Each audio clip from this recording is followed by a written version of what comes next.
Ok, môre julle. Môre. Môre. Ek bring 'n stuk vir julle uit Psalm 91 uit. Hy wat in die skuilplek van die Allerhoogste sit, sal vernag in die skaduwee van die Almagtige. Ek sal tot die Here sê my toevlug en my bergvesting, my God op wie ek vertrou. Want hy wat dit jou sal red uit die net van die voëlvanger, van die verderflike pes. Hy sal jou dek met sy vlerke en onder sy vleuels sal jy skuil. Sy trou is 'n skild en pantser. Jy hoef nie te vrees nie vir die skrik van die nag, vir die pyl wat bedags vlieg nie, vir die pes wat in die donker wandel, vir die siekte wat op die middag verwoes nie. Al val daar 1000 aan jou al val daar 1000 aan jou sy en 10.000 in jou regterhand, na jou sal dit nie kom nie. Net met jou oë sal jy aanskou en die vergelling van die goddelose sien. Want U, Here, is my toevlug.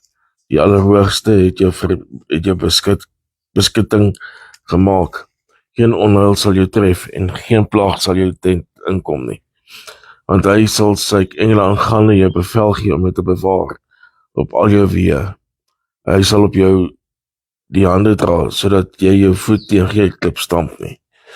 Op die leeu en die adder sal jy trap, die jong leeu en die slang vertrap. Omdat hy my lief het, sê God, daarom sal ek hom red. Ek sal hom beskerm, omdat hy my naam ken. Hy sal my aanroep en ek sal hom verhoor.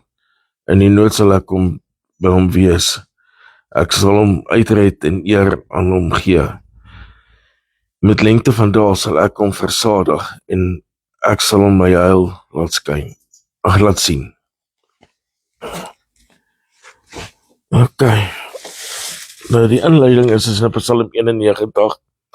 Is 'n bekende Bybelgedeelte wat handel oor God as 'n veilige hawe, 'n skuilplek en beskermer teen gevare en siektes. Beklemtoon in die vertrou in die Almagtige in verse 1 en 2 en beloof goddelike bewaring deur engele in verse 11 en 12 vir diegene wat in hom skuil. Dit word dikwels aangehaal vir bemoediging van tye van nood. Hoekom is Psalm 91 so kragtig? Vanweë sy direkte beloftes van God se beskerming, toevlug en teenwoordigheid bied diep vertroosting, krag en hoop in tye van vrees, gevaar en moeilikheid deur God as 'n vesting en skuiling te beskryf.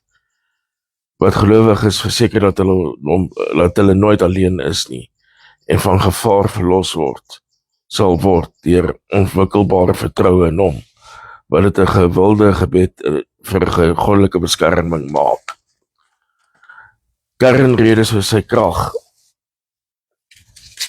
goddelike beloftes. Dit is 'n geval met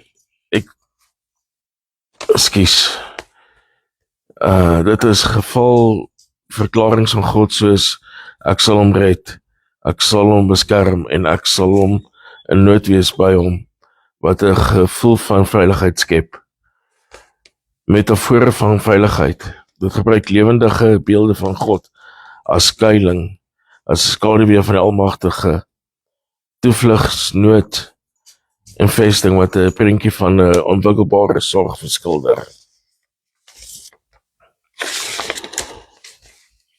Geestelike en fisiese beskerming.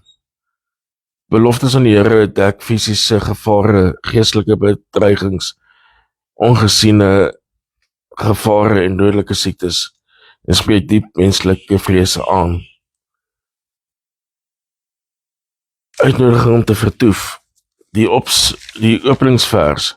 Hy wat in die skuiling van die Allerhoogste woon, beklemtoon dat volgehoue teenwoordigheid met God hierdie beskerming ontsluit intimiteit aanmoedig. Engele bystand. Dit verseker dat God sy engele sal bevel gee om gelowiges te bewaak en hoop vir bonatuurlike hulp. Bron van krag en vrede. Daar word geglo dat die voordra daarvan krag hernie, vertroue bevorder en vrede bied te midde van die lewe se storms, wat gelowiges met God se getrouheid beskik. Hoe om Psalm 91 oor jouself te bid. Jou woning, om in God se teenwoordigheid te leef, vers 1 en 2. Vertroue, God as jou veilige plek, vers 2 en 9. Beskerming, goddelike bedekking deur middel van die vlerke van die engele, dis in verse 4 en 11. Verlossing, redding uit strikke en pes, verse 3, 5 en 15. Vrede en oorwinning, geen vrees of teer of ramp, verse 5 en 9. Ter afsluiting, in wese resoneer Psalm 91 diep, omdat dit direk spreek tot die mens, belofte en veiligheid en die versekering bied dat 'n mens in God onvoorwaardelike toevlug teen alle vorme van skade beskerm word. Kom ek na hierdie stukkie ook nou weer gebring het is, ek was laas jaar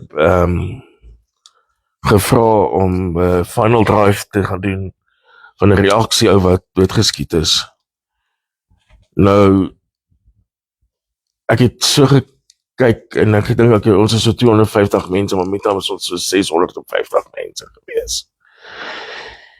En my laaste woorde ook wat ek aan daai mense gesê het, is die reaksiemense, die polisie, die brandweer, almal wat daar was, is ook die werk wat ons doen, is gevaarlik.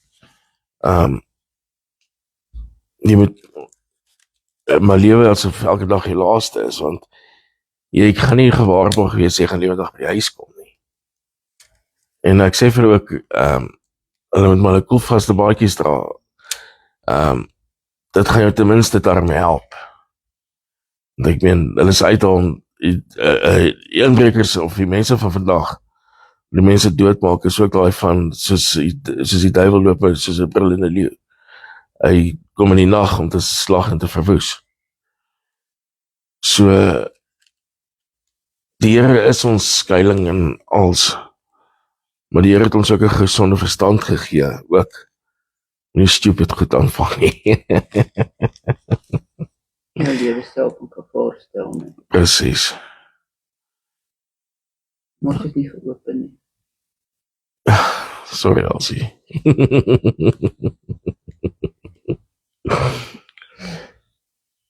Maar dit is so, die Here is ons skuiling, maar daar is goed in plek gesit deur die Here, sodat ons dit kan gebruik. Dus soos jy sê, daar is bulletproof baadjies.